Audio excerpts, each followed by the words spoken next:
नमस्कार। आज हम मशीन लर्निंग की एक बहुत ही ज़रूरी बल्कि सबसे ज़रूरी कड़ी के बारे में बात करने वाले हैं, डेटा प्री प्रोसेसिंग। देखिए, रॉ डेटा अक्सर एक उलझी हुई पहेली जैसा होता है। तो चलिए शुरू करते हैं और देखते हैं कि इस उलझन को सुलझाकर क्लैरिटी कैसे लाई जाए। आज की हमारी चर्चा इन 6 हिस्सों में होगी। हम शुरू करेंगे रॉ डेटा की असली समस्या से, फिर बात करेंगे कि डेटा की स्केल को कैसे कंट्रोल करें और सही स्केलर कैसे चुनें। उसके बाद हम शोर में से सिग्नल ढूंढने की कला यानी फीचर सिलेक्शन को समझेंगे और देखेंगे कि आखिर ये तैयारी इतनी पावरफुल क्यों है। तो सबसे पहले बात करते हैं रॉ डेटा की प्रॉब्लम के बारे में। कई बार हमारा मॉडल ट्रेनिंग शुरू होने से पहले ही गलत रास्ते पर जा सकता है, और इसकी वजह वो डेटा जिस पर उसे ट्रेन किया जा रहा है। जरा इस सवाल के बारे में सोचिए, क्या कोई मॉडल 3 साल की उम्र और $90,000 की सैलरी के बीच कोई सही तुलना कर सकता है? एक तरफ एक छोटी संख्या 3 है और दूसरी तरफ हजारों में 90,000।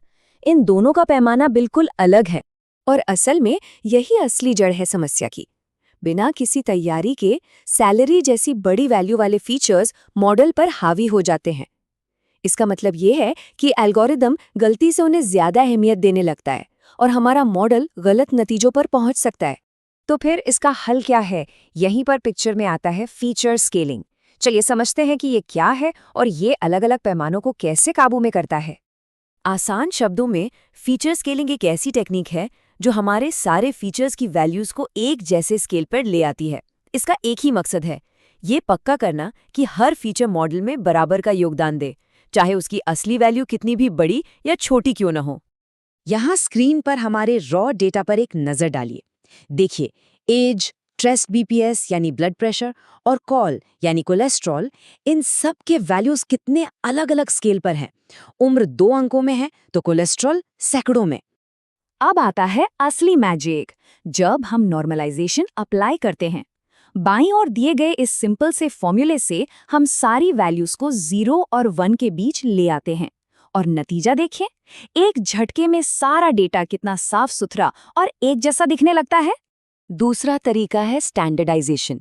ये एक अलग फॉर्मूला इस्तेमाल करता है।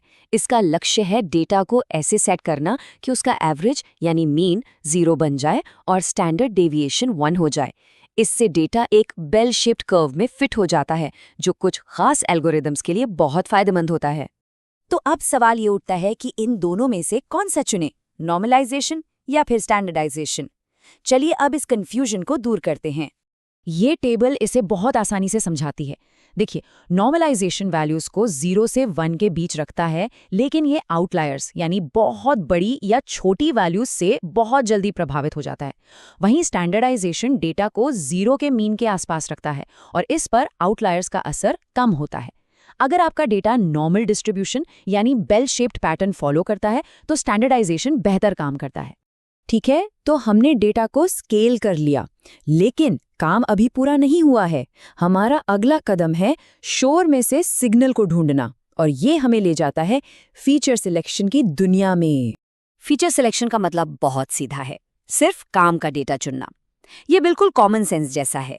जैसे हम किसी का बीएमआई निकालने के लिए उसकी हॉबीज के बारे में नहीं पूछेंगे, ठीक वैसे ही हमें अपने मॉडल में फालतू डेटा नहीं डालना चाहिए। पर सवाल ये है कि हम ऐसा करते ही क्यों हैं? इसके फायदे साफ हैं। मॉडल की एक्यूरेसी बढ़ती है, ट्रेनिंग में कम समय लगता है, मॉडल को समझना आसान हो जाता है, और हम कर्स ऑफ डायमेंशनैलिटी से बच जाते हैं। ये एक ऐसी प्रॉब्लम है जो तब होती है जब हमारे पास ज़रूरत से ज़्यादा फीचर्स होते हैं, जिससे मॉडल कंफ्यूज हो जाता है। ये करने का एक बहुत तेज़ और पॉपुलर तरीका है फिल्टर मेथड्स। ये मेथड्स स्टैटिस्टिकल स्कोर का इस्तेमाल करके फीचर्स को रैंक करते हैं। फिर हम बस टॉप रैंक वाले फीचर्स को चुनकर अपने मॉडल को दे देते हैं। सिंपल। चलिए अब देखते हैं कि ये फिल्टर मेथड्स असल में काम कैसे करते हैं। इसे समझने के लिए हम काई स्क्वायर टेस्ट का एक प्रैक्टिकल उदाहरण लेंगे। मान लीजिए कि हमें ये पता करना है कि कोई ग्राहक किसी प्रोडक्ट को खरीदेगा या नहीं। हमारे पास 2 फीचर्स हैं, पहला डिस्काउंट दिया गया और दूसरा वेबसाइट का रंग। अब हमें तय करना है कि इनमें से कौन सा फीचर हमारे काम का है। तो सबसे पहले काई स्क्वायर टेस्ट ये देखता है कि डिस्काउंट देने और ग्राहक के कुछ खरीदने के बीच कोई कनेक्शन है भी या नहीं। ये टेबल दिखा रही है कि डिस्काउंट देने पर असल में कितने लोगों ने खरीदारी की और कितनों ने नहीं की। और नतीजा chi-squared स्कोर आया 34.03। ये एक बहुत बड़ा स्कोर है जो साफ साफ बताता है कि डिस्काउंट और खरीदारी के बीच एक बहुत मजबूत रिश्ता है। अब बारी है वेबसाइट के रंग की। यहाँ देखें, रिश्ता बहुत कमजोर है और स्कोर भी बहुत कम, सिर्फ 0.76 के आसपास। इसका मतलब है कि वेबसाइट के रंग का खरीदारी पर लगभग कोई असर नहीं पड़ता। तो इस फाइनल रैंकिंग के बाद फैसला बिल्कुल साफ हो जाता है। डिस्काउंट ऑफर्ड का स्कोर बहुत हाई है तो हम इसे रखेंगे, और वेबसाइट कलर का स्कोर इतना कम है कि हम इसे हटा देंगे। देखा, फैसला लेना कितना आसान हो गया। तो चलिए अब सब कुछ समेटते हैं। आखिर ये सारी तैयारी इतनी जरूरी क्यों है? साफ डेटा से हमें मिलता क्या है? इसका फायदा बिल्कुल साफ है। ये फीचर्स के दबदबे को रोकता है, एल्गोरिदम की परफॉर्मेंस सुधारता है, मॉडल की एक्यूरेसी बढ़ाता है, ट्रेनिंग का समय बचाता है और ऐसे मॉडल बनाता है जिन्हें समझना हमारे लिए भी आसान होता है। ये सब मिलकर एक पावरफुल और एफिशिएंट मशीन लर्निंग सिस्टम बनाते हैं।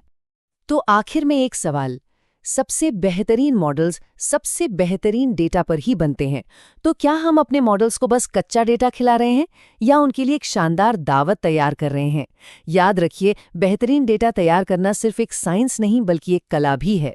कोडिंग मुश्किल नहीं है, बस सही तरीके से समझनी होती है, और वो काम करेगा आपका अपना कोडकार भाई। लाइक करो, शेयर करो और सब्सक्राइब करना मत भूलना, क्योंकि यहाँ कोड होगा बिना टेंशन के।